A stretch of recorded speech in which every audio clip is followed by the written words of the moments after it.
You see my Black Panther shirt? I know you do. I know you do. What you said? You want one? For real, big homie, I don't remember where I got this. But you know what you can get? Some X-Marshall drip. What is X-Marshall? Stop playing with me, boy. I know you like the Goku drip with your head ass. And for my ladies, I wanna rep your spicy page. Also wanna let them know you ain't sweet boy. Shaking ass and snapping necks. Or whatever SZA said. Just go to xmarshall.com and use code BLURREDMOD1051 and get 30% off your total purchase. Get gear that's not only stylish, but quality. Same if not better material than the big brands for a fraction of the cost. Who knows? Maybe you'll even get some play at the next Naga tournament, because we all know you won't get no gold. Fitness. And one of the things that pisses me off the most is people don't know why they're actually throwing the strikes they're throwing. So what happens is people throw these strikes and they don't know why they're throwing it or the reasons behind it, and it ends up getting them fucked up in sparring. Today what I'm going to do is I'm going to take some of the fundamentals and I'm going to teach you a couple different ways to throw them, and then I'm going to explain why you throw them.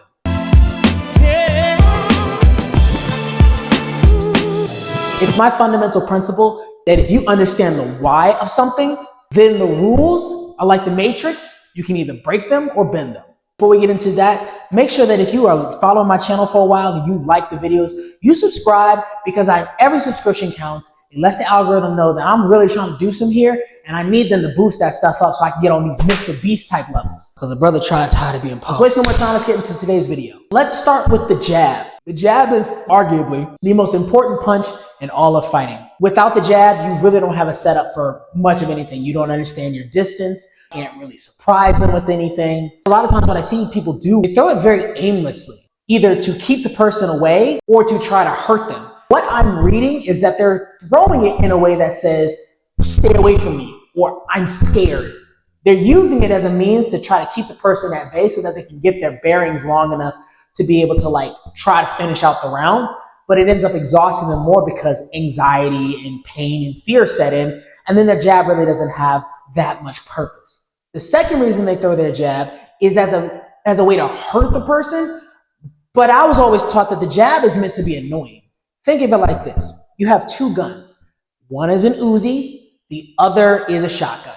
The Uzi can let off a lot of bullets in a short amount of time. The shotgun has a refractory period, time to reload, does a lot more damage, but it has a bigger loading process time. Use your jab, you have to think about it as, I am trying to do this multiple times. The more you throw a punch, the less power it has behind it, because you're not able to reload it, build up that power, and then twist or load into it. The jab is meant to be annoying. It's meant to set things up. It's meant to make people make mistakes, not necessarily meant to hurt them. But when people throw the jab, oftentimes they throw it to hurt their opponent, and thus they're out of position for a lot of other great stuff. These are my two ways fundamentally that I'm going to show y'all how to throw the jab. The first way is I'm going to throw a classic jab where I throw my punch, my fist turns out, I'm rotating slightly so that I can get offline and I can lengthen my arm out to reach my target. When you do this, it comes out with a snap and you bring it right back. It's pretty fundamental. Every boxer knows this.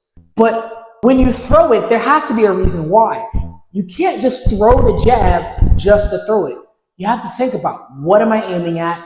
What am I trying to set up? How am I moving my feet when I do it? What is their body position in relativity to me? Let's put a person in front of us, and we're going to imagine that their head is here, their stomach's here. One of the things I tell people to do is slip off. Why am I slipping off? I'm slipping off because I know that this person is waiting to throw something at me, or let's say they have good reflexes and they just throw something at me.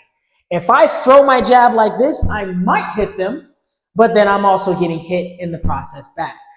By slipping my head offline, as they're expecting me to come straight in, I'm offline. They might actually even step into the jab, so it makes it what we call double impact, making it much worse. The other way you do when you throw this jab is, as I throw this jab, I step over.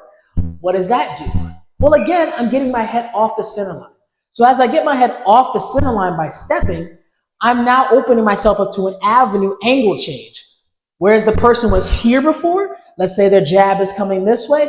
When I angle change, their jab is still coming this way, but their face is still right there. So as I step over, I'm able to pop the jab.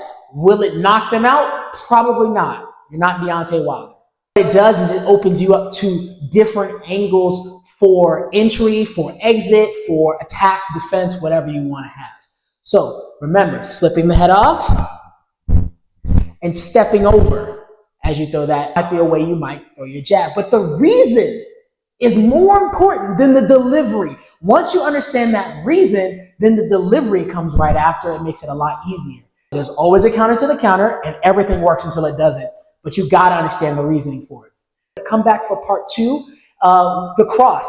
Another thing, another fundamental of what people don't do, and they don't understand why they're throwing their cross the way they are. I'm going to break that down, come back for it. And if you haven't already subscribed to the channel, like it. Show me some love, because like I said, this is where you got to push past your limits. If you don't, then your path ends here.